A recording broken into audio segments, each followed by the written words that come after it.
아멘, 아멘. 서로 인사합니다. 할렐루야, 승리했습니다.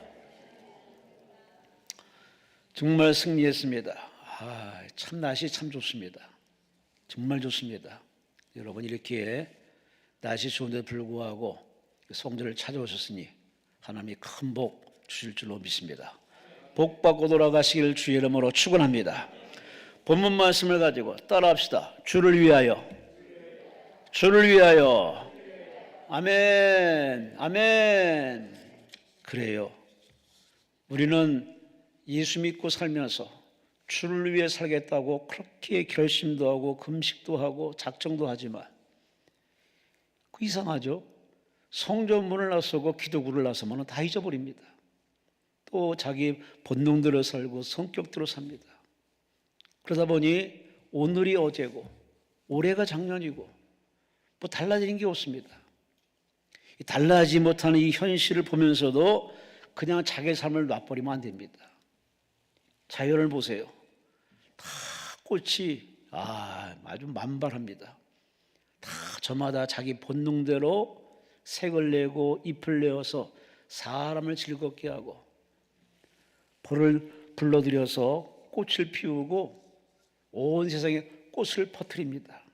다 이렇게 꽃구실, 나무구실 다 저마다 생명체가 구실을 다 하는데 사람들은 때론 저 꽃만도 못하고 얼굴이 우중충하고 입에서 한숨을 내쉬고 그 정도가 됐으면 감사해도 모자를 파는데도 감사를 빼앗긴 사람들이 의외로 많습니다. 오늘 참석하신 분은 그런 분 없으리라 믿습니다만은 여러분 모두 있는 거에 감사하고 임하는 것에 감사하고 할렐루야, 할렐루야. 다시 한번 여러분 이 자연의 만물을 보면서 한번 자기 자신을 물어보시기 바랍니다. 아무개야 누굴 위해 사냐? 한번 물어보세요. 자기 자신을 물어보시기 바랍니다. 자식한테 남편한테 물어볼 게 아니라 자기 자신한테 물어봐야 됩니다. 누굴 위해 사냐고. 왜 이런 말 있지 않습니까? 속도보다 중요한 것이 방향이라고. 빨리 해서 성공하고 출세하고 뭔가 노후 장만해서 편안하게 살겠다는 꿈은 같대. 그러나 무조건 우리가 속도만 이렇게 우리가 추구하면은 이게 잘못된 길로 갑니다. 속도보다 중요한 것이 바로 방향이라는데 그래요. 삶의 방향, 존재 이유, 사는 이유, 목적이 이끄는 삶을 살아간 것이 우리 신앙이 되어야 되는데 가만히 보면은 거의 내용이 똑같습니다. 똑같이 고민하고 똑같이 치고받고 싸우고 똑같이 잠 못 자고 이거 언제까지 그럴지 모르겠습니다. 우리는 지구촌에 일어나는 일련의 사건들을 보면은 이게 주님이 오실 날이 그닥 멀지 않음을 압니다.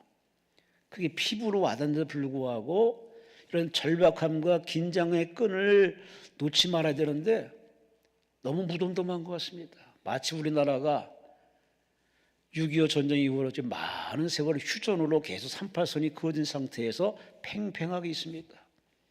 이제 하도 오랜 세월 지나다 보니까 무덤덤해집니다. 바깥에서 난리더라도 우리 민족은 무덤덤합니다.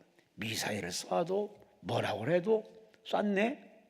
또 쐈네? 이 정도지 이 불안해한다든지 걱정하는 사람보다는 무덤덤한 모습 하기가 그만큼 하나님을 경외하고 정부를 믿고 서로 자신만만하기 때문에 그런 줄 믿는다마는 그래도 이것이 계속 이런 식으로 나가다 보면은 우리 인생의 전반적으로 미친 영향이 참 큽니다. 이 무덤덤, 무감각 이게 좋은 게 아닙니다. 계절을 보면서도 계절을 느끼지 못한다면은 그건 참 불행한 거 아니겠습니까? 봄이 왔으면 봄날에 봄을 만끽하는 것이 바로 산자의 바로 특권인데 봄날인데 불구하고 방에 콕 처박혀 있든지 어둠 속에 있고 하늘을 쳐다보고 들의 꽃을 바라볼 여유도 없다면 참 얼마나 불행한 겁니까? 예수 믿는 사람은 천국을 가는 분명한 목적이 있는데 불구하고 세상 사람만도 못하게 밴댕이 속 같은 마음으로 산다면 참 부끄러운 일입니다. 이렇게 자꾸 서론이 길 수밖에 없는 이유는 오늘 제목이 바로 주를 위하여입니다. 우리 삶의 목적, 사는 이유, 주를 위해 산다고 그렇게 다 명제, 다 이렇게 좌우명처럼 정의처럼 다 이렇게 설정되어 있지만 과연 우리 삶이 그렇게 사냐고 말입니다. 이스라엘에 내려오는 전설이 있습니다. 이스라엘에 내려오는 전설입니다. 하나님께서 어느 날 소를 만들었고 소한테 말합니다. 너는 60년만 살아라. 그 소가 가만히 생각해 보니까 싫습니다. 30년만 살겠습니다. 그래? 30년 살아. 하나님이 개를 만드시고 너는 30년 살아라. 근데 개는 가만히 생각해 보다가 저도 싫습니다. 저도 절반 15년만 살겠습니다. 그래? 그 15년 살아. 원숭이를 만들고 원숭이에게 너도 30년을 살아라 했더니 원숭이도 개를 보고 하는 말이 나도 절반만 살겠습니다. 15년만 살겠습니다. 그 다음에 사람을 만드시고 너는 25년만 살아라 그랬어요. 예? 몇 년이요? 25년이요? 너는 다른 거와 달리 생각할 수 있는 머리를 줄 테니까 25년만 살아라. 근데 사람이 가만히 생각해 보니까 너무 불공정없어요. 다른 건 60년, 30년인데 25년이라. 그래서 사람이 이렇게 얘기했답니다. 25년은 너무 짧습니다. 오래 살게 해주세요. 근데 하나님이 안 돼, 곤란해. 그랬더니 사람이 이 생각을 풀 가동해가지고 하는 소리가, 그러면 방법이 있습니다. 저 소가 버린 30년 내게 주시고, 개가 버린 15년 내게 주시고, 저 원숭이가 버린 15년 내게 주세요. 사람이 머리를 그렇게 굴리는 겁니다. 그래? 그래. 그럼 네 생각대로 다 가져. 결과물을 볼까요? 사람은 25살까지는 머리로 공부하며 배우면서 열심히 삽니다. 소가 버린 30년은 소처럼 죽어라고 일합니다. 그리고 개가 버린 15년은 퇴직하고 집을 지키면서 딸랑딸랑거리며 삽니다. 나머지 15년은 원숭이가 버린 15년은 손자 손녀 보면서 재롱 떨며 산다는 이스라엘의 전해 내려오는 얘기입니다. 참 의미심장한 얘기예요. 참 사람 욕심은요 하나님도 감당 못합니다. 더 달라고, 더 오래 살게 해달라고. 저도 나이를 먹었습니다만 가만히 살아보니 그닥 오래 사는 게 별로 좋은 것 같지 않습니다. 아니 근본 뼈대가 성치 않게 가는데 수명만 들면 뭐합니까? 물론 의술이 진보하고 과학이 진보해서 거기에 또 걸맞는 어떤 뭐 그게 되겠지만은 그래도 성경에 나타난 70, 80 살다가 주님 부르시면 가는 게 그게 다 옳은 것이고 바른 것이라 보는데 지금 100세 시대라고 얘기하는데 100세 시대에 사는 사람은 특별히 허용된 사람이 사는 거고 대부분 다 70, 80 조금 힘이 있으면 90까지 사는데 오늘 참석한 여러분 몇 살까지 사실는지 모르지만 주의 이름으로 축복합니다. 100살까지 사세요. 100살까지 사시는데 살 사명과 목적이 분명하지 않으면 그렇게까지 욕심 부리지 마시기 바랍니다. 그럼 어떻게 살아야 되겠습니까? 남은 인생을 그럼 어떻게 살아야겠습니까? 어떻게 살겠다고 고민하는 사람들에게 시인 이혜인 씨의 시로 한번 대신해서 읊어보고자 합니다. 시인 이혜인 씨, 수녀입니다. 시집도 안 가고 수녀로서 수조를 하면서 이렇게 수녀로 사는 이 사람. 시는 4월의 시입니다. 이 4월의 시. 꽃무더기 세상을 삽니다. 고개를 조금만 돌려도 세상은 5만 가지 색색의 고운 꽃들이 자기가 제일인 양 활짝들 피었답니다. 눈이 짓무르도록 이 봄을 느끼며 가슴 터지도록 이 봄을 느끼며 두 발이 부르트도록 꽃길을 걸어볼랍니다. 내일은 내 것이 아닌데 내년 봄은 너무 멀지요. 오늘 이 봄을 사랑합니다. 시인이 말하고 싶어하는 것은 바로 오늘을 사랑하고 지금을 사랑하고 이 시간을 사랑하는 사랑을 얘기하고 싶은 얘기입니다. 여러분, 남은 인생을 어떻게 살아야 되느냐? 이 시인은 노래합니다. 사랑하며 사시라고. 보이는 걸 사랑하고 보여지는 걸 사랑하고 그리고 사랑할 수 없는 사랑까지 사랑하는 사랑으로 실천하는 이 봄날에 주는 메시지, 시인은 걸 다 느껴서 시로 이렇게 발표하는데 여러분은 얼마나 인생을 사랑하십니까? 오늘 본문의 사도 바울은 로마교회 성도들에게 편지를 써 하는 말이 살아도 주를 위해 살고 죽어도 주를 위해 죽나니 사나 죽으나 주의 것입니다. 이건 사도 바울의 자기 인생 고백이자 자기의 좌우명입니다. 아니, 자기 편지를 받고 사모하는 모든 사람들이 다 이렇게 살기를 원하는 하나님의 메시지의 전달입니다. 살아도 주를 위해 살고 죽어도 주를 위해 사는 것 어찌 나만의 목표이겠습니까? 우리가 다 그분의 은혜로 우리가 구원받았으니 그분의 피 흘림으로 속죄받고 그분의 부활로 천국 갈 수 있는 길이 열렸으니 살아도 주를 위해 살고 죽어도 주를 위해 죽는 이 분명한 목적 가지고 사는 것이 성도라고 사도 바울은 로마교회 성도들에게 편지를 쓰고 있습니다. 오늘 이 시간에 종의 입술을 통해서 여러분에게도 선포됩니다. 살아도 주를 위해 사시라고 죽어도 주를 위해 사시라고. 목적이 분명한 사람은 환경에 포로되지 않습니다. 사람 말에 휘둘림 당하지 않습니다. 인내하고 자만하지 않고 엄내하고 고민하고 염려하지 않습니다. 사는 이유가 죽게 달려있기 때문에. 사실 사도 바울이 이렇게 간증한 이유는 자기 인생을 되돌아보니 살아있는 게 용한 겁니다. 그렇게 교회를 핍박하고 주의 종을 핍박하고 사도를 순교시키고 그들을 순교할 때 그렇게 앞장서서 증인으로 섰던 이 사도 바울, 그럼 완전히 쓰레기요. 기독교들이 가장 아주 왼수 중에 왼수입니다. 그런 자기가 얼마나 죄가 많은지 고백하기를 나는 괴수 중에 죄인 중에 괴수라고. 하나님 앞에 갈 자격이 없다는 얘기죠. 그렇게 완전히 쓰레기 같은 사람을 그분이 친히 오셔서 빛으로 오셔서 어둠에 묶여있는 나 자신을 자유함을 주시고 눈을 뜨게 만들어서 이제는 자기를 찾아오신 예수, 구원하신 예수, 자기 사명 주신 그분을 위해서 일생을 바치며 살겠다고 다짐한 이 사도 바울이 평생 남은 목회 살면서 그의 삶의 방향이 뭐냐? 살아도 주를 위해서 죽어도 주를 위해서.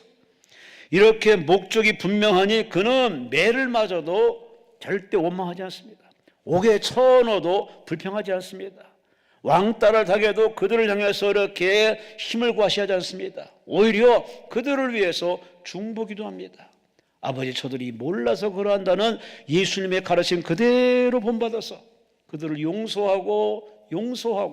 용서하면서 그렇게 원수까지 사랑한 이 사도 바울, 그런 다시 한번 로마교회 성도들에게 말합니다. 여러분, 내가 사는 이유가 뭔지 아십니까? 내가 살아있는 이유도 나를 구원하신 예수, 나를 거듭나게 하신 예수, 그분이 내 생명을 쥐고 있기 때문에 나는 그분을 위해 살 수밖에 없다는, 받은 은혜를 그대로 보답하기 때문에 이 보온의 삶을 오늘 본문에서 간증하고 있습니다. 칼메니가 이런 말을 했습니다. 사는 것보다 더 중요한 것은 어떻게 사느냐. 개도 살고 고양이도 살고 코끼리도 살고 닭도 살고 사람도 살아요. 똑같은 지구촌에 똑같이 살아요. 꼭 울어요. 개는 멍멍 짖어요. 소는 음매하고 울어요. 사람은 참 말이 많아. 그러나 닭은 울면서 그렇게 자기 구실을 하는데, 소도 울면서 자기 구실을 하는데 사람은 떠들기만 하지 사람 구실 못합니다.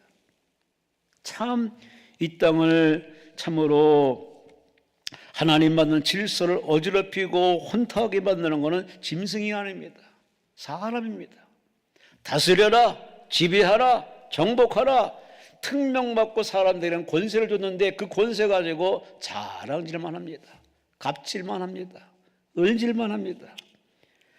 그렇게 살아가는 사람들 속에 바로 함께 살았던 사도 바울이 큰 깨달음을 얻은 겁니다. 힘으로 사는 게 아니라, 배움으로 사는 것이 아니라, 바로 권세로 사는 것이 아니라 주의 은혜로 사는 것이 인생이구나.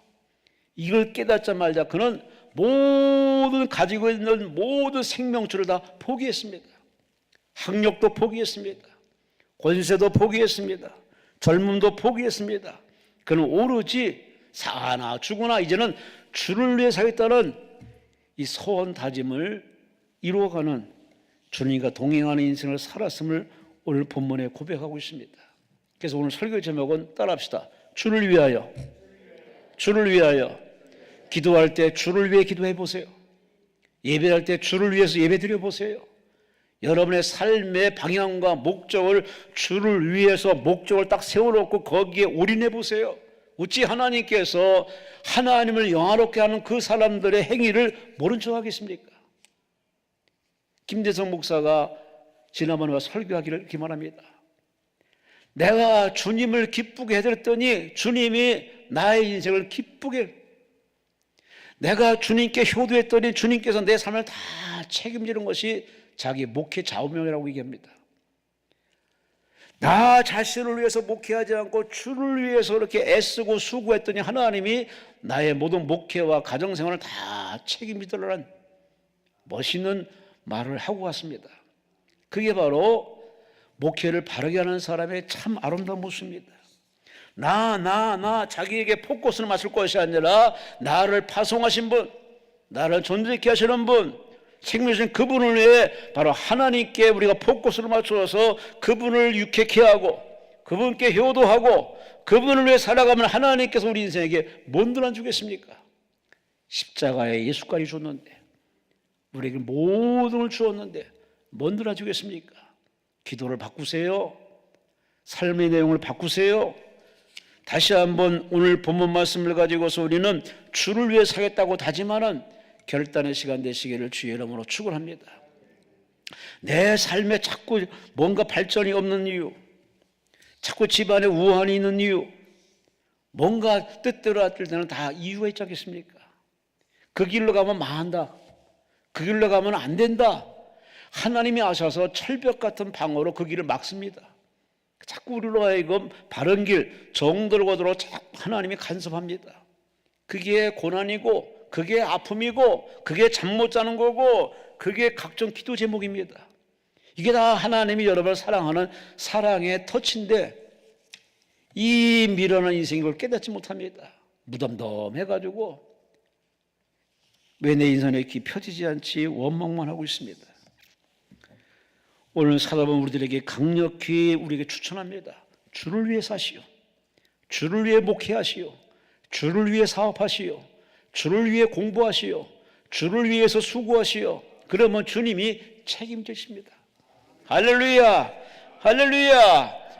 오늘 본론으로 들어가서 과연 주를 위해 산다 하는 이 사도 바울의 그 내용을, 어떤 내용을 담고 있을까? 주를 위해 사는 것이 어떻게 사는 것이 주를 위해 사는 것인가? 사도 바울은 세 가지로 우리에게 우리에게 이끌어 가십니다. 첫째, 주를 위해 산다는 건 바로 나의 삶을 바로 구원하신 바로 하나님의 영광을 위해 사는 것, 하나님의 영광을 위해 사는 것, 이것이 바로 주를 위해 사는 겁니다. 고린도서 10장 31절 말씀에 그런즉 너희가 먹든지 마시든지 무엇을 하든지 따라합시다. 다 하나님의 영광을 위해서 하라. 아멘, 아멘. 벌써 우리 신년에 이렇게 기도했습니다. 하나님이 영원히 살겠다고 그렇게 큰 소리치며 첫 시간을 하나님 앞에 드렸는데 과연 계속 이렇게 사냐 그 말입니다. 구원은 외치는데, 목표는 설정했는데, 우린 기도하는데 그게 지속성이 없어요. 성경 우리에게 말하기를 쉬지 말고 기도하라, ing입니다. 항상 기뻐하라, ing입니다. 범사에 감사하라, ing, 진행형입니다. 한때 한 시간에 찰나에 한 것이 아니라 지속적으로 한 겁니다. 언제까지? 응답할 때까지, 언제까지 감사로 우러나올 때까지, 언제까지 기쁨이 터져나올 때까지.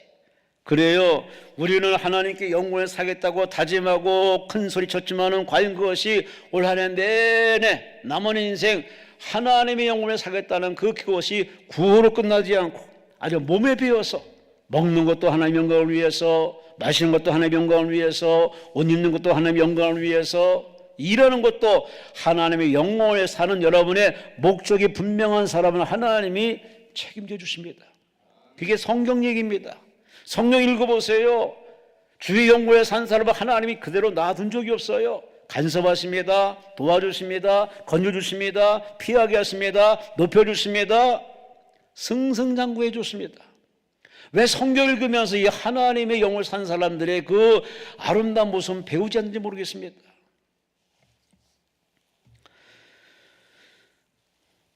(1871년) 몬트리올 종합병원에 근무하던 한 의대생이 졸업을 앞두고 고민합니다. 졸업시험을 잘 치러야 되는데 내가 의사가 돼서 과연 의사로서 끝까지 사명자로 갈 수 있을까? 이런저런 고민하면서 내가 지금 바른 길을, 바른 인생을 사는 것인가? 이제 고민이 겹쳐서 지금 고민하고 있습니다. 그러다가 문득 자기 눈에 띈 한 책이 보입니다. 토마스 칼라일의 책입니다. 그 책을 무심코 읽어서 빼서 읽다가 이런 글이 눈에 확 띕니다. 우리의 중요한 일은 멀리 있는 것이 아니고 가까이 있는 것입니다. 그러니 가까이 있는 것에 관심을 가지시고 무엇보다도 하나님께 영광 돌리는 데 있습니다. 그것이 바로 가장 중요한 일임을 책에서 그런 굵기를 읽자마자 그래 교회를 왔다 갔다 하는, 건성으로 왔다 갔다 하는, 시계추 마냥 왔다 갔다 하는 그런 존재에서 벼락 같은 깨달음을 겁니다. 그렇구나, 그렇지, 나를 택하신 예수, 나를 구원하신 예수, 이 시간까지 이렇게 의대생으로 공부하게 하신 그 하나님 영광을 위해서 내가 보답을 해야겠다. 그렇게 목적을 설정하고 하나님 영광이라는 목적 가지고서 그는 그렇게 의사로서 도전합니다. 그의 도전을 하나님께서 도와주어서 그는 착실하게 그렇게 의사길을 걸어갑니다. 그는 의사로서 병든 사람을 치유하는 것도 끝나지 않고 더 많은 후학들에게 그야말로 일반적인 의사가 아니라 명의, 바로 적재적소의 환자들을 치료하시는 그런 유능한 의사를 바로 만들어내는 그런 학교를 세우는 그런 꿈을 가지고 그렇게 그는 축복받은 거 가지고서 존스 홉킨스 의과대학을 설립합니다. 한때 고민하던 하나의 의대생이 그렇게 하나님의 영광을 살겠다고 목적을 딱 설정해놓고 기도하며 공부하며 노력했더니 하나님이 그에게 의과대학을 설립할 뿐만 아니라 사람들이 존경받는 대단한 명의로 길을 걸어갑니다. 그 사람 바로 윌리엄 오슬러 경입니다. 여러분, 우린 같은 사람을 태어나서 방향이 분명해야 됩니다. 목적이 분명해야 됩니다. 목사가 하나님의 영광하는 목적과 분명한 방향 없이 강대 속에 선 그런 일은 없겠죠. 근데 지난번에 어느 목사님이 그렇게 강의하시더라고요. 제가 충격을 받았습니다. 목사님 중에 34%가 예수의 부활을 믿지 않는다는 충격적인 보고를 하는 걸 제가 들어보고, 아니 조 목사님이 어디서 저런 데이터를 가지고 설교하시나 약간 의구심 들었습니다. 근데 빈말 하실 목사님이 아니기 때문에 그 말을 그대로 액면가 그대로 풀어보면은 충격적인 얘기입니다. 3분의 1이 부활의 신앙을 믿지 않는다? 이 말도 안 되는 겁니다. 먹고 살기 위해서 목사하고 직업이 좋으니까 이렇게 목사하는, 그렇게 직업적으로 이렇게 목회하는 사람이 있다는 얘기. 그것이 지금 우리 사회 지금의 바로 말세의 징조입니다. 다시 한번 우리는 여러분 자신의 가슴에 손을 얹고 한번 물어봐야 됩니다. 왜 사냐고, 뭐 때문에 사냐고, 누구를 위해 사냐고. 무엇보다도 나를 구원하실 그분을 만난 체험이 있는 사람은 목적이 분명해야 되는데 하나님의 영광이라는, 하나님을 영화롭게 하는, 나를 구하신 그분을 영화롭게 하며 그분을 자랑하는 하나님의 영혼에 사는 것이 마땅한 도리 아니겠습니까? 네 부모를 공경하라. 십계명에 있죠. 참 부모 되시는 하나님을 공경하는 방법이 뭐겠습니까? 그분을 영화롭게 하는 거죠. 그분을 자랑하는 거죠. 그분을 모든 사람들이 알리는 거 아니겠습니까? 여러분은 그분을 왜 그렇게 효도하며 영혼을 살아가시는지. 종교개혁자들은 늘 슬로건을 뭐라고 했느냐? 오직 하나님의 영광을 위해서. 가톨릭에서 프로테스탄트 교회가 탄생했습니다. 그들이 첫 출발할 때 하나님의 영광을 위해서 그러한 목적을 가지고 그렇게 가톨릭의 강렬한 정을 이겨내고 프로테스탄트 교회를 창설했습니다. 여러분, 하나님의 영광을 위한 바로 교회에 하나님의 영광이 가득한데, 그렇다면 하나님의 영광을 살겠다고 다짐한 사람들에게 하나님의 성령이 떠나겠습니까? 안 떠나죠. 세상 끝날까지 여러분과 함께 해 주어서 여러분의 삶을 도와주지 않겠습니까? 우리나라도 예수 믿는 사람들이 시상식 때는 꼭 이렇게 소감 얘기하면은 이 모든 영광을 하나님께 돌립니다 하는 분들이 참 많아요. 그런 연예인이나 그런 스포츠 선수들의 그런 간증을 들을 때마다 코가 찡하고 가슴이 울컥합니다. 왜? 같은 심정이기 때문에. 미국의 육상 선수 그린피스 조이너는 늘 항상 골이 나면은 그런 운동장에 엎드려서 그렇게 무릎 꿇고 기도합니다.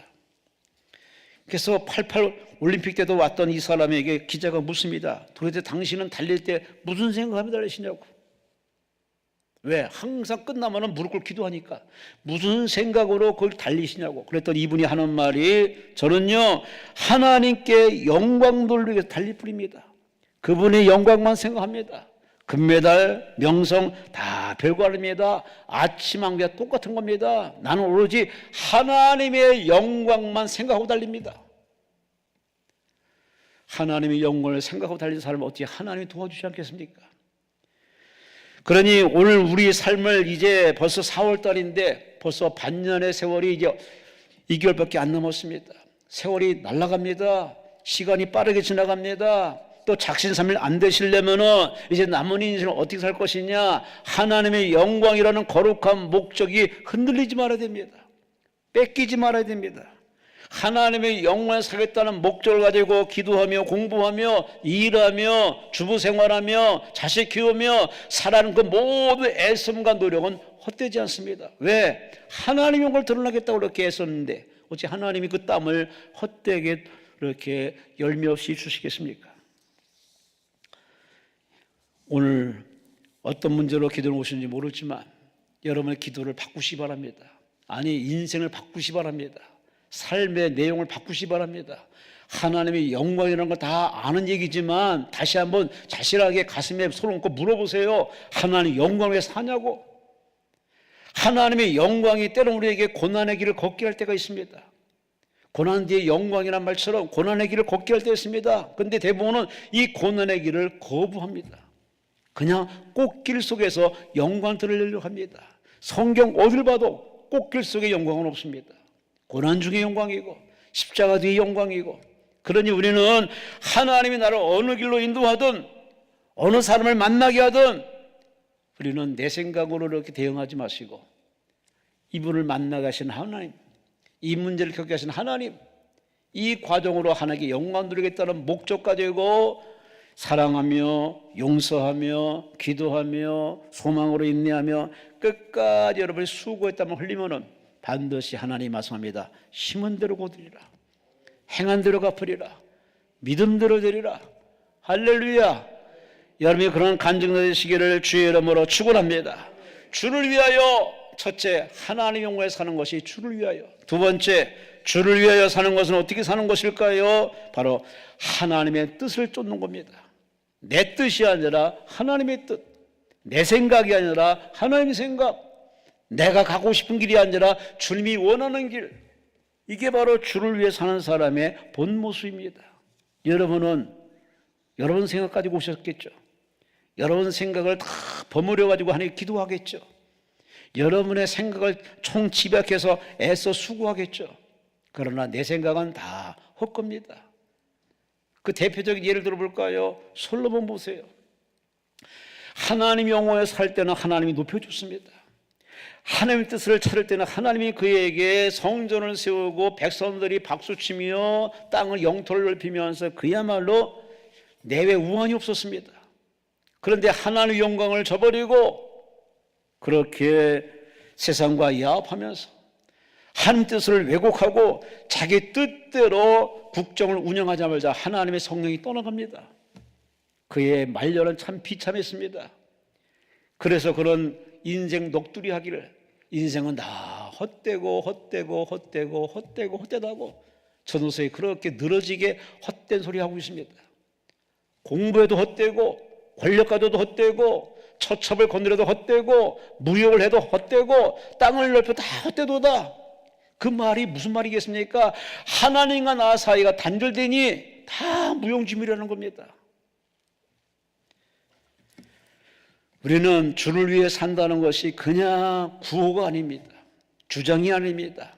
바로 그분의 뜻을 찾는 겁니다. 우리 기도의 본 모습은 바로 내 뜻을 내려놓고 그분의 뜻을 찾는 게 바로 기도입니다. 하나님의 생각을 찾는 겁니다. 나를 향하는 하나님의 뜻, 나를 이 땅에 모시는 그 하나님의 그 뜻이 무엇인지를 찾아 물어보고 여쭤보는 것이 바로 하나님의 뜻입니다. 사도 바울은 13권의 성경을 기록하면서 곳곳에서 늘 강조하는 게 있습니다. 예수 안에서 그 말도 많이 썼지만은 그 다음을 많이 즐겨 쓴 말이 뭐냐? 하나님의 뜻대로를 늘 즐겨 쓴 말입니다. 그래요. 사도 바울은 자신의 야망과 꿈을 가지고 이렇게 젊음을 가지고 이렇게 달려갔던 인생이었습니다. 그러나 예수 만난 이후로 완전히 뒤바뀌었습니다. 그런 날마다 십자가에 자기 자신을 죽여버립니다. 육신의 정욕, 안목의 정욕, 이 세상의 자랑, 그게 치밀어 오를 때마다 그런 주님께 회개하며 내가 원하는 바 손은 행치 않고 원치 않는 마음으로 악을 짓고 있사오니 나를 죽여주옵소서. 늘 하며 기도하는 내용이 나를 죽여주옵소서. 그 성경이 뭐랬습니까? 나는 날마다 죽노라. 여러분은 자신을 죽이기 위해 얼마나 기도하십니까? 자존심, 체면, 나름대로 고집, 이걸 내세우는 것이 대개 사람들의 본 모습이에요. 그러나 진짜 영의 사람은, 진짜 십자가 진 사람은 자신을 부정해야 됩니다. 아는 걸 부정하고, 잘난 걸 부정하고, 자랑을 부정하고, 다 주님의 은혜입니다라고 주님께 영광을 주시는 이 본 모습을 취해야 되는데 과연 그러냐 그 말입니다. 찰스 카우만이 쓴 책이 있습니다. 사막의 샘에 이런 내용이 있습니다. 한 사람이 대나무를 심었습니다. 지읒정소로 키웠더니 대나무가 잘 자라네. 그랬더니 대나무가 가만히 생각해보니 참 주인이 나를 어지간히 사랑하네. 내가 주인께 뭔가 보답을 해야겠는데 마침 그 마음이 주인께 전달됐어. 주인이 대나무에게 어느 날 이렇게 얘기합니다. 대나무야, 내가 널 좀 사용하려는데 네가 원할지 모르겠네. 그랬더니 대나무가 쓰세요. 언제 쓰세요. 그랬더니 대나무가 한다는 소리가, 아니 주인이 하는 말이 너를 잘라서 땅바닥에 쓰러뜨려야 되는데 그래도 괜찮냐. 그랬더니 대나무가 그 말에 충격받아가지고 그건 안 되죠. 내 여태까지 이 밭에서 가장 키가 커가지고 아주 높은 지위를 누려왔는데 저를 땅바닥에 잘라서 누른다고요? 그건 안 되죠. 솔직하게 이렇게 자기 심정을 고백했습니다. 마치 예수님이 이 잔을 내게서 지나가게 하는 것처럼. 그랬더니 주인이 하는 말이, 내가 너를 키우며 재배한 목적이 뭔지 아냐? 하고 본심을 얘기합니다. 그동안 너를 다른 작물도 아니고 대나무를 택해서 대나무에게 지극정성으로 키워서 이만치 키운 내 뜻이 있는데 내 뜻을 알고 싶지 않냐? 그 말을 들은 대나무가 한마디로 이제 정신을 차린 거죠. 그렇죠. 다 주인 뜻이죠. 주인 뜻대로 하더라고.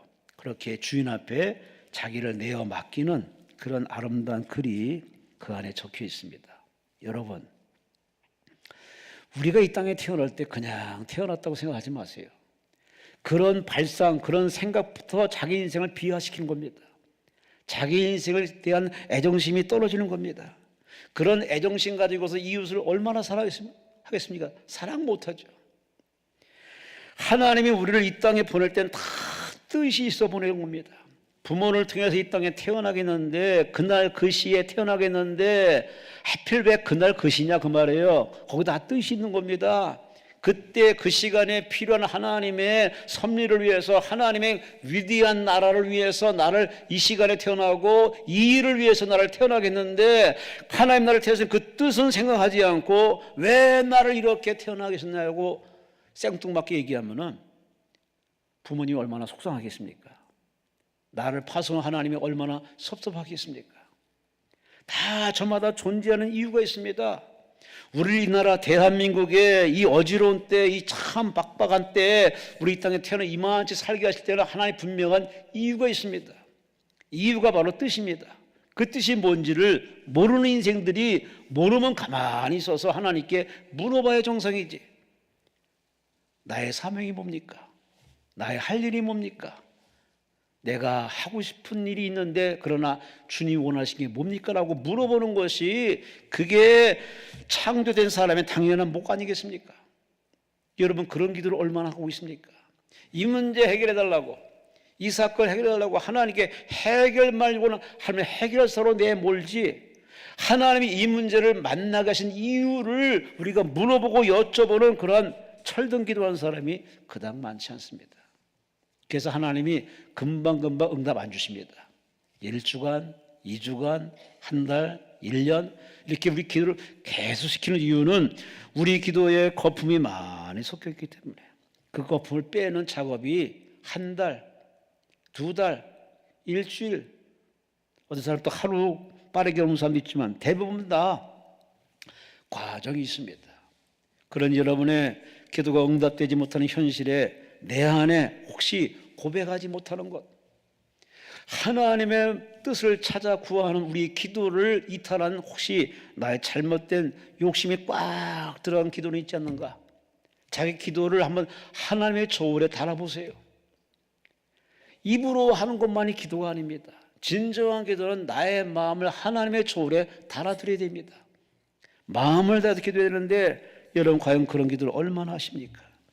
요한복음 6장 38절 말씀에 예수께서 하신 말씀이, 내가 하늘로서 내려온 것은 내 뜻을 행하려 함이 아니요 나를 보내신 이의 뜻을 행하려 함이라.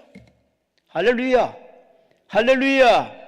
예수님이 사는 이유는 내 뜻이 아니라, 내가 하고 싶은 인생 사는 것이 아니라, 나를 보내신 파송하신 아버지, 걸어가신 아버지, 창조주 아버지, 그분의 뜻을 이루기 위해서 나는 이 땅에 왔다는 얘기입니다. 그렇게 예수님은 33살을 그렇게 살다 갔어요.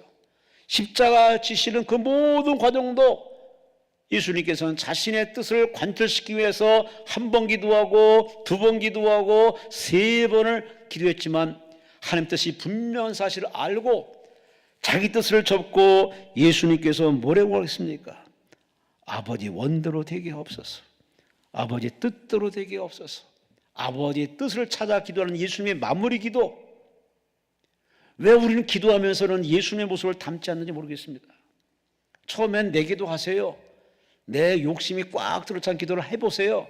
기도는 기도로 배운다고 계속 기도하면 하나님 우리 기도를 바꿔주십니다. 체질을 변화시켜 주십니다. 우리 기도의 욕심을 다 빼주어서 나중에는 진짜 기도대로 하나님이 이끌어 주십니다. 어느 날 예수께서 하도 전도를 많이 하시고 일을 많이 하니까 피곤해. 밥 먹는 시간도 잊어버렸어. 쉬지 않기도 돈데다가 피곤까지 했어. 그 모습을 본 제 아들이, 예수님 잠깐 계세요. 저 마을에 가서 먹을 걸 사갖고 오겠습니다. 그래서 부랴부랴 제 아들이 가서 먹을 걸 사가지고 왔습니다. 그리고 와서 여기 먹을 거 있습니다 라고 예수님께 내어드렸더니 예수님이 정색을 하고 하시는 말씀이, 들어보세요. 나의 양식은 나를 보내신 이의 뜻을 행하며 그의 일을 온전히 이루는 이것이니라. 내게는 너희가 알지 못하는 먹을 양식이 있느니라. 예수님은 일이라는 개념을 바로 양식으로 비유했는데, 내가 하나님의 일을 하면 하나님의 양식을 먹는 거다, 에너지가 넘친다는 거죠. 예수님이 하시는 말씀이 나는 나를 위해 일하지 않고 나를 보신 아버지의 뜻을 이루기 위해서 나는 이 시간에 지금 수고하고 애쓰고 일할 뿐이다. 예수님의 이런 삶을 우리가 또 이렇게 쭉 추적해 보면 한 번도 이렇게 빗나간 적이 없어요. 이탈한 적이 없어요. 앉으나 서나 아버지 생각, 굶으나 잡수나 아버지 생각, 쉬나 안 쉬나 예수님은 늘 아버지 생각합니다. 그 아버지 생각하는 게 뭘까요? 아버지 영광이요, 두 번째 아버지의 뜻입니다. 자기를 보내신 바로 이 땅에 속죄 제물로 오신 예수, 대속의 제물로 오신 예수, 구세주로 오신 그 예수, 그 아버지의 뜻을 위해서 예수님은 한 번도 이탈한 적이 없어요. 그러나 우리는 참 아버지의 뜻을 찾지도 않지만 아버지 뜻보다는 자신의 뜻을 이루기 위해서 그렇게 하나님께 외치고 부르짖고 기도합니다. 여러분은 좀 이제 삶의 패턴을 바꿀 때가 되지 않겠습니까? 한술 먹은 나이도 아니고 이제 삶한테 살아왔고 하나님 앞에 갈 날도 얼마 남지 않았는데 이제 생각을 좀 바꾸세요. 내 뜻대로 살지 마시고 아버지 뜻대로 살겠다고 결단하는 시간 되시기를 주의 이름으로 축원합니다. 전도서 12장 13절에 말합니다. 모든 일의 결국을 다 들었으니 하나님을 경외하고 하나님의 명령들을 지켜라. 이것이 모든 사람의 본분이니라. 하나님의 명령이 뭘까요? 하나님의 뜻입니다. 하나님의 뜻은 해도 되고 안 해도 되고는 선택의 여지가 없습니다. 하나님의 뜻은 바로 명령입니다. 예수님은 그 명령 때문에 목숨 맞춰 그렇게 십자가에서 죽기까지 순종했어요.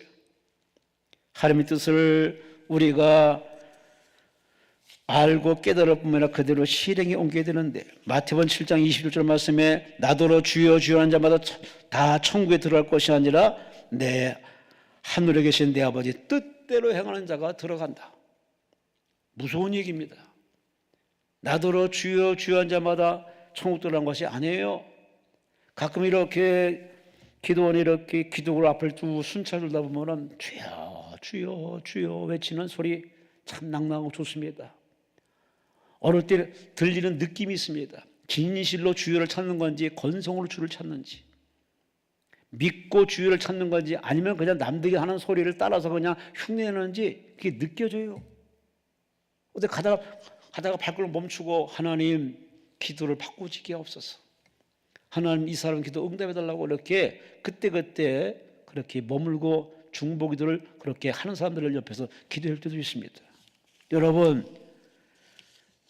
입술로 찾는 그 모든 구호가 무슨 도움이 되겠습니까? 마음을 다하고 뜻을 다하고 정성을 다하고 목숨을 다해야 거기에 효과가 있지. 그건 다 뺀 채 립서비스로 하나님 앞에 주를 찾는들 하나님이 만나주겠냐 그 말이에요. 마가복음 3장 25절 말씀에 예수께서 하신 말씀이 누가 내 엄마냐? 분명히 엄마가 바깥에 있어요. 누가 내 엄마냐?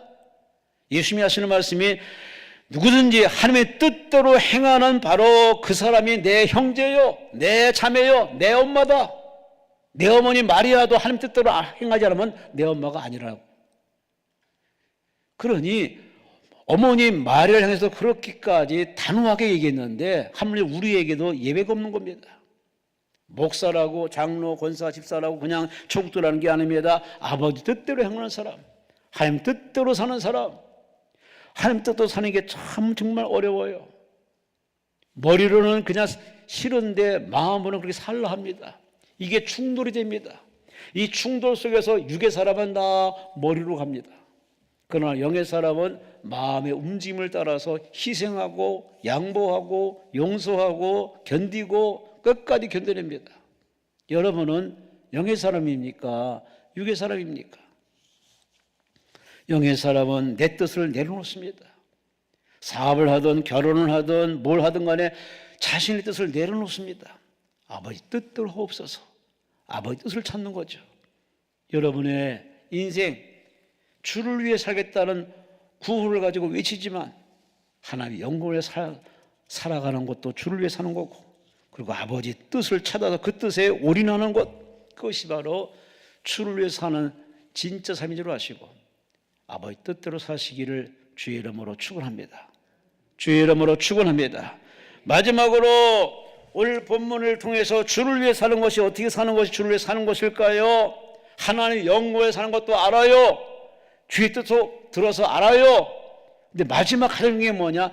행하는 사람, 말씀대로 행하는 사람, 기도한 대로 행하는 사람, 깨달은 대로 행하는 사람, 하나님 말씀을 보태지도 말고 빼지도 말고 말씀 그대로 사는 사람, 그런 사람이 바로 주를 위해 사는 겁니다. 여러분, 우리는 설교 말씀 들으면서 우리는 다 들은 데이터가 어마합니다. 그래서 오늘 본문을 읽으면 오늘 설교 내용은 어떻게 하겠다 알아요. 또 말씀 듣다 보면 다 그 얘기네 들은 데이터가 있어서 다 이렇게 반응을 보입니다. 중요해요. 그런 거 중요합니다. 그러나 더 중요한 건 뭐냐? 들은 대로 깨달은 대로 사는 것이 우리 가장 실질적인 신앙의 모습인데, 말세에는 무늬와 모양은 다 신자고 경건의 모양은 있어요. 근데 능력이 없어요. 기도해도 응답이 없고, 말씀대로 산다 하지만 말씀대로 살지 않는 그런 두쪽난 마음을 가지고 사니 생활에 열매가 없습니다. 이 모든 것이 어디에 문제가 있겠습니까? 하나님 말씀은 죽은 문자가 아닙니다. 살아있고 운동력 있는 말씀이에요. 그리고 하나님 말씀을 그대로 믿고 아멘하고 그대로 우리가 실행에 옮기는 바로 후속적인 조치가 필요한데, 성전 안에서는 그렇게 거룩한 사람들이어서 기도하고 찬송하고 할렐루야 주를 찾는데, 저 성전문을 나서면 하나님 말씀대로 사는 의지가 없어요. 지속성이 없어요. 이게 오늘 우리의 문제점 아니겠습니까? 로마서 9장 28절에 예수께서 하시는 말, 주께서 땅 위에서 그 말씀을 이루시고 속히 시행하리라. 예수님께서는 하나님의 말씀을 알아요. 뜻을 알아요. 그 뜻을 이루기 위해서 고난의 길을 걸어갑니다. 매 맞는 길을 걸어갑니다. 욕먹는 길을 걸어갑니다. 그러면서 전혀 얼굴에 안색이 변하지 않습니다. 사랑으로 그 길을 걸어갑니다. 순종으로 그 길을 걸어갑니다. 말씀대로 실행해 옮기신 예수님, 왜 그런 예수를 상대하면서 내가 말씀대로 살지 못할까요? 그만큼 우리 신앙에 지구력이 없다는 거죠. 아니, 근력이 없는 겁니다. 아는 지식은 많은데 가슴까지 내려와서 찔끔하고 뭔가 감동이 있는데 우리 지체에 나아가는 에너지가 없습니다. 지속성이 없어요. 이게 바로 우리 신앙의 지금의 문제이기도 합니다. 많은 사람들이 공부해야 성공하고 공부해야 대한민국에 살고 공부해야 뭐 된다고 다 이렇게 부모들은 알고 자식들에게 공부하라 그렇게 말해요. 하지만 공부하라 소리 들으면서도 공부하는 사람은 지극히 적은 사람만 공부하고 나머지는 다 건성건성으로 공부해요. 그러다 보니 결과물이 확연히 드러나죠. 물론 공부가 단언하지만, 그러나 모든 것이 배움의 연장으로 생각하면은, 그렇게 공부하는 배움의 끈을 가지고 열심히 일하는 사람은 그 말 잘 듣고 실행에 옮겨서 책상에 앉아서 엉덩이를 딱 붙이고 공부의 예습 복습을 철저히 하는 학생들은 다 장학생, 우등생, 모범생 다 꿈을 이루어가는데, 이 엉덩이가 가벼운 사람들은 뒤늦게 후회합니다. 진작 공부할 걸, 부모 말 잘 들을 걸. 듣는 것보다 중요한 게 뭐냐? 듣고 행하는 겁니다. 야고보 기자는 우리에게 뭘 했습니까? 하나님의 말씀을 듣고도 행치 않으면 죽은 믿음이라. 믿음으로 아버지 아무리 외쳐도 그 믿음이 실생활에 적용 안 시키고 행하지 않으면 소용없다는 겁니다. 말씀의 가치가 나는 때는 언제냐? 말씀대로 살 때, 말씀대로 순종할 때, 말씀대로 전도할 때. 예를 들어 보겠습니다. 일제시대 때 한 여인이 전진도의 정치 집안으로 시집 갔답니다. 근데 아이를 못 낳아. 옛날에 소박을 많이 당했죠. 그래서 여러분 소박당해서 쫓겨났습니다. 얼마나 인생이 억울하겠습니까? 무작정 서울로 상경했답니다. 아유, 자살이나 할까? 뭐 별 생각 많이 들었겠죠. 그러다가 다리 밑에 이렇게 쭉 지나가는데 불이 켜진 천막이 있어요. 그래서 이렇게 혹시 뭐 이렇게 사람 뭐 소리 나고 그래서 이렇게 천막 옆으로 싹 열린 곳을 들여다보니까 사람들이 가마떼기에 깔아놓은 그 자리에 앉아 사람들이 막 박수를 치고 막 손들고 뭐 하는데 한 사람이 갑자기 등단하더니 책을 하나 딱 펴가지고 외치기를 시집살이 하느라 하나님의 친여인들아 다 내게로 오라. 내가 너희를 편히 쉬게 하리라. 와, 자기는 소방 맞아가지고서 이제는 자살을 꿈꾸면서 어디 갈지 모르는 상황에 마치 자기 들으라는 소리로 시집살이 하느라 하나님의 친여인들아 다 내게로 오라. 내가 너희를 편히 쉬게 하리라. 여인은 거의 기절할 정도로 충격받답니다. 저 사람이 나를 어떻게 하나? 그러더니 그분이 다시 얘기합니다. 소작살이 하느라고 한이 맺힌 사람들아 다 내게로 오라. 내가 너희를 편히 쉬게 하리라. 양반에 억눌려서 한이 맺힌 인생들아 다 내게로 오라. 내가 너희를 편히 쉬게 하리라. 예수님이 말씀하십니다. 지금 예수께로 어서 오시오. 바로 이렇게 외치는 분은 바로 부흥사 이성복 목사님이십니다. 대단한 대한민국의 아주 부흥사십니다. 그렇게 외침에 그 말씀에 마치 자석이 끌리듯 그 속으로 들어갔습니다. 들어가서 예배 시간 3시간 부흥회 동안에 펑펑 울면서 울음이 그치죠. 예배 끝나고 사람이 다 간데도 불구하고 이 사람은 갈 집도 없지만은 계속 웁니다. 울면서 하는 소리가 예수가 누군데, 예수가 누군데, 예수가 누군데. 그렇게 한없이 울었던 이 여인을 보고 이성 목사님이 불쌍히 여겨서 그 여를 다독거리면서 나 따라오라고. 그래서 그때부터 집회 때마다 이 여자를 데려다닙니다. 그러니 얼마나 옆에서 은혜를 많이 받았겠습니까? 같이 식사하면서 집회에 참석하면서 이분이 은혜를 홀딱 받아가지고 충만히 받아가지고 이분은 1년 반 만에 자기를 내쫓아버린 그 전진으로 다시 돌아갔답니다. 돌아가서 이 사람이 그때부터 뭐 하느냐? 주변 선을 쭉 돌아다니면서 이제는 내가 만난 예수를 전합니다. 그 성경을 가르치기 시작합니다. 이분이 성경 가르치면서 바로 신앙군 일대를 복음화 시키는데 신앙군 일대에 교회를 몇 개를 세웠느냐? 14개를 세웁니다. 목사가 몇 명 나왔냐? 68명. 그 가운데 김중근 목사, 이만신 목사, 아주 기독교 내노란 목사들이 바로 이 사람의 전도를 통해서 나왔습니다. 신앙군을 복음화시킨 바로 문준경 전도사, 여자, 소문받은 여자. 그가 하나님 말씀을 듣고 나를 이토록 사랑하는가, 예수가 나를 이토록 사랑하는가, 그 말씀에 은혜 받고서 이제 남은 인생 주를 위해 살겠다. 그렇게 다짐하고서 그렇게 말씀대로 순종해서 나가서 복음을 전합니다. 예수님이 이 땅에서 3가지를 했죠. 가르치며 복음을 전파하며 병자를 치료하는 이 사건을 그대로 순종해서 그는 성령이 이끄는 대로 가서 복음을 전합니다. 말씀을 가르칩니다. 주의 이름을 기도할 때마다 기적이 나타납니다. 그래서 많은 사람들이 예수 믿고 돌아왔어요. 여러분, 하나님 말씀을 듣는 것 가장 좋은 일입니다. 왜? 들으면 그러면서 말씀이 난다. 믿음에서 하나님 말씀을 듣고 들으면 믿음이 생기죠. 그러나 그보다 더 중요한 게 뭐냐? 들은 대로 사는 겁니다. 깨달은 대로 사는 겁니다. 믿음대로 사는 겁니다. 여러분 그렇게 사시나요? 예배 시간에 가슴을 찌르는 말씀, 코를 찡하게 하는 말씀, 울컥한 말씀, 결단한 말씀, 그것이 여러분 안에 있는 것으로 여러분이 그것을 자위하지 마시고 그 말씀이 그대로 여러분 안에 꽃 피고 열매를 맺으려면 그대로 실행해야 돼요. 순종해야 돼요. 하나님은 말씀대로 사는 사람, 순종하는 자와 함께 하십니다. 아멘이십니까? 아멘이십니까? 그러니 오늘 우리의 문제는 다른 게 있는 게 아닙니다. 하나님 말씀 많이 들었어. 귀 있는 들으라. 많이 들었어요. 그런데 그 말씀을 살려는 의지가 없어. 어디 가서 당당히 기도하지 못하는 나, 내가 믿는 예수를 전하지 못하는 나, 내 교수님 말씀대로 살지 못하는 나, 그런 이중적인 모습을 보면서도 그냥 자기를 놔두고 그냥 본능대로 사는 사람들이 허다하게 많은 현실입니다. 그러니 기독교가 이 코로나 때 많이 떠나갔죠. 교회를 떠나갔어요. 문을 닫았어요. 지금도 교회 안 나와. 가난한 교인이 부지기수로 많아요.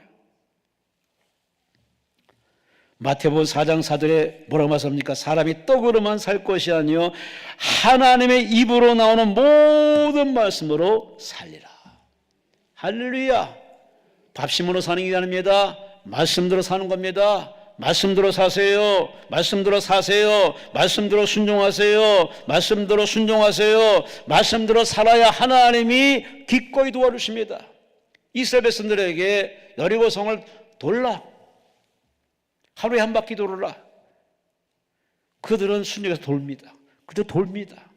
순종했더니 마지막 날 그들이 여리고성 돌 적에 외쳐라 하는 그 말에 외쳤더니 그들은 손 하나 안 대고 단지 걷기만 했는데 순종만 했더니 여리고성이 와장창 무너졌어요. 성주 수련회 때 여리고성을 가봤더니 참 물론 지금 흙더미만 좀 남아 있습니다만은 뭐 지금처럼 뭐 콘크리트가 철근이 돼 있겠습니까? 흙으로 지은 것이죠. 와장창 부서져 가지고서 제 흔적이 그냥 여리고성이라 해서 여리고성이라고 믿지만은 그때 하여튼 그렇게 난공불락 요새가 그들이 도끼로 망치로 부순 것이 아니라 하나님 말씀에 순종했더니 하나님이 다 해줬어요. 바로 성경의 바로 원칙입니다. 성경의 바로 축복받는 비결입니다. 내가 하나님께 순종하면은 하나님은 내 일을 다 이루어 주십니다. 믿으시면 아멘. 믿으시면 아멘. 따라합시다. 의인은 믿음으로 살리라. 말씀으로 살리라. 아멘. 아멘. 성경 갖고 다니면 뭐합니까? 핸드폰 열어서 저장하면 뭐합니까? 살아야지. 살지 않으면 다 소용없는 겁니다. 남의 얘기입니다. 남의 성경입니다. 하나님과 나와 그냥 따로 노는 겁니다. 신명기 15장 4절 말씀에 내가 만일 내 하나님의 말씀을 듣고 내가 오늘 내게 내리는 그 모든 명령을 다 지켜 행하면 내가 내게 기업으로 준 땅에서 내가 반드시 복을 받으리라. 너희 중에 가난한 자가 없으리라. 가난하지 않는 이유는 말씀대로 살기 때문에. 한번 말씀대로 살아보시라니까. 말씀대로 살아봐요. 11절 들으시고 말씀대로 살아봐요. 하나님이 여러분의 삶을 그냥 놔두는가? 그런 적이 없어요. 잘되게 하십니다. 더 잘되게 하십니다. 망하지 않습니다. 성공합니다. 승리합니다. 믿으시면 아멘. 결론을 매듭 짓겠습니다. 4월달입니다. 올해 정체 우리는 분명히 하나님께 약속을 했습니다. 이렇게 살겠노라고 9호까지 정하면서 나름대로 가족끼리 가족 예배드리며 시작했습니다. 과연 그렇게 사시나요? 다시 한번 이제 우리 삶을 정리하시고 서랍 정리, 장롱 정리, 마음 정리하면서 오늘 본문의 사도 바울이 주를 위해서 이런 방향과 목적을 딱 설정한 것처럼 여러분도 주를 위해 살겠다고 이 시간을 다시 한번 결단하시고 다짐하는 시간 되시기 바랍니다.